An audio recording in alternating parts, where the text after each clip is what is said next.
Good morning everyone. Today we will talk about transit visa to the UK. We have received many questions and emails regarding that, so we decided to make a video and we're gonna talk about the transit visa to the US as well. So what does a transit visa mean? A transit visa allows you to enter a country temporarily to change a flight or catch another form of transport to your onward destination, which means it's not your final destination. For example, you're flying to the Caribbean and then you have to stop over in the UK for a couple hours to change a flight or change another form of transport. And the UK has two types of visas. The first one called Direct Airside Transit Visa, which is DATV. You will be changing flights in the UK and you will not be going through the UK border control. So it's going to be real quick, like for 30 minutes or 40 minutes maximum. And the other one, which is the visitor in transit visa. So you will be coming through the UK border control, but leaving within the next 48 hours. Some people, they go out and just discover the country until they just get on the other flight. So it all depends on your airlines. So probably you're gonna stop over for a couple hours or probably gonna stop for more than 10 hours. So you should choose the right type of visa. And when it comes to the fees, you're gonna pay around 40 up to 80 American dollars and you can apply for that online. I'm gonna leave in the description box down below the links where you can choose the right type of visa for you depending on your flight schedule. Moving to the American visa, which is type C, and you have to pay around $160 and it's valid for 29 days. Of course, you have to schedule an appointment to provide your biometrics, the same thing for the UK transit visa. Some nationalities, they can apply for both visas, for the American and for the UK, without an interview. I will not forget to leave in the description box the links where you can apply for the transit visa to the UK and USA, as I mentioned earlier. So those two visas and their requirements are pretty much the same. The most crucial thing to provide an evidence why you want to stop over, why you want to get those visas. So the first thing you can do, you just find a destination, like another destination, like you're flying to Caribbean as I mentioned, and then you have to stop in one of those countries. So you have to convince the immigration officer or the consular section that you really need to stop for some time in that country to just fly to the another one, which is your final destination. In that way, you will be able to obtain or get one of those visas. And now let's just jump right into it. Let's talk how we can convince the immigration officer or the consular section that you need to stop in one of these countries like the UK or the USA. So the first thing first, you need to have a valid reason. Let's say that you have been to many countries before and you have a big amount sitting in your bank account. That's okay, then you can apply and you're gonna get it. Like 99% you're gonna get the visa. Unlike the vast majority who doesn't have many visas on their passports or they don't have big money sitting in their bank accounts, but they still have to show a little bit of money on their bank statements. So what we can do to convince them, we can just mention that we want to go for a discovery trip, like want to discover one of those Caribbean countries because we want to raise our kids there. We want to apply to one of the investment programs there to get a second passport. This is how you can start planning. And probably you might like it, and because one of these countries, they have really affordable programs to invest and get the second passport, like Dominica.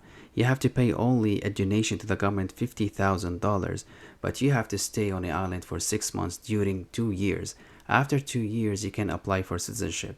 But if you don't want to donate to the government $50,000, you can just have 100K in their bank accounts, but you still have the access for that money. And that's absolutely for Dominica, but if you are not interested in Dominica or in their passport, you can just pick up another territory or island like Antigua and Barbuda, St. Lucia, Grenada, or St. Kitts and Nevis.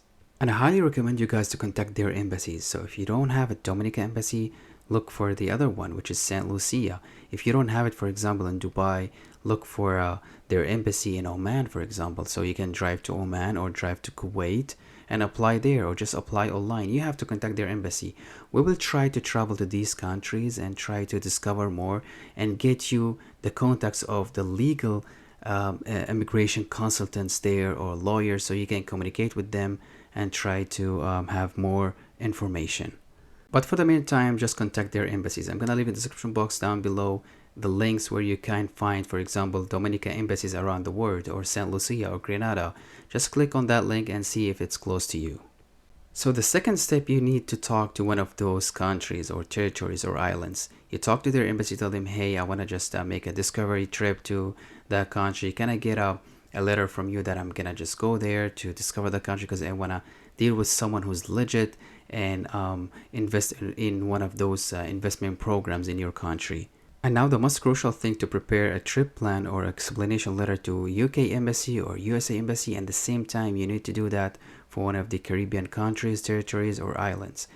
I'm gonna leave in the description box down below a link to one of the websites where you can find someone to do the things for you, to do the work for you in a professional way, because you need it to be organized in a professional way so you can submit it to the embassy and try to convince them and increase your chances. Look for someone who has high rating, who has positive reviews, and just ask them, hey, I need a letter to the embassy, explanation letter, I need a trip plan, to convince them, and then you can submit that along with other documents. I can't emphasize enough on having a trip plan. That's the reason why I'm gonna leave in the description box down below a website where you can find one of those activities that you can do during your trip. For example, you're going to Dominica, so you're gonna buy tickets online to visit one of their museums, or probably one of their food festivals and so forth. So that's the reason why it's really crucial, and that's gonna increase your chances. So you can use that link that I'm gonna leave in the description box to book one of those activities. Moving to the next requirement, which is not a requirement actually, but you have to have it in my own opinion. When applying for a transit visa, you don't need a bank statement, but I suggest you to have a bank account and deposit some cash in there, because I mean, let's be logical, you're traveling from a long distance, and you need some cash to spend during your trips. That's what you have to show to the UK or USA consular. So you're gonna convince them, like, I'm gonna spend on my discovery trip as we talked about earlier, and then probably if I'm interested, I'm gonna invest in one of their programs.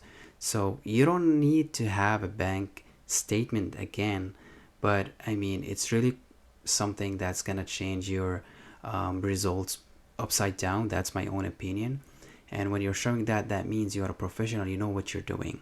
And absolutely, either you can use your personal bank account or your business account or a joint account or even your parents' account. I mean, you can just get a letter from them and like states like, I'm gonna spend this amount of money on my kid or my son or my daughter during his or her trip, and I'm gonna be responsible for that. You still can do that, but they have to sign on that. Yes, they have to sign on that and make it look professional, because it's just not a random paper or letter that you have to provide. It's really a crucial thing, and it's going to increase your chances, as I mentioned.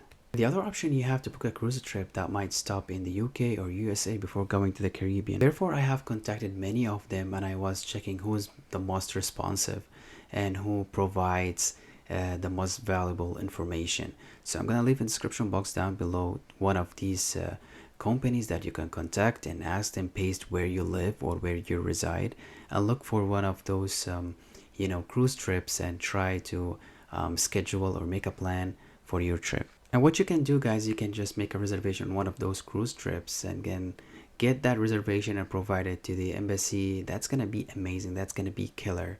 So you can contact them, as I mentioned, and ask them if you can pay a couple hundreds of dollars or a little bit of money to get a reservation, reserve your own spot, and then that's not gonna be a bad idea, because if you got rejected from the embassy, you won't lose a lot of cash. And on top of that, I'm gonna leave many useful links in the description box down below. You can go through them and see what's the best for you.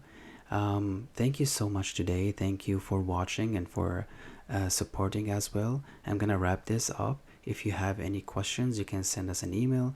If you have any comments, leave it in the comment section. Thank you so much and have a good one.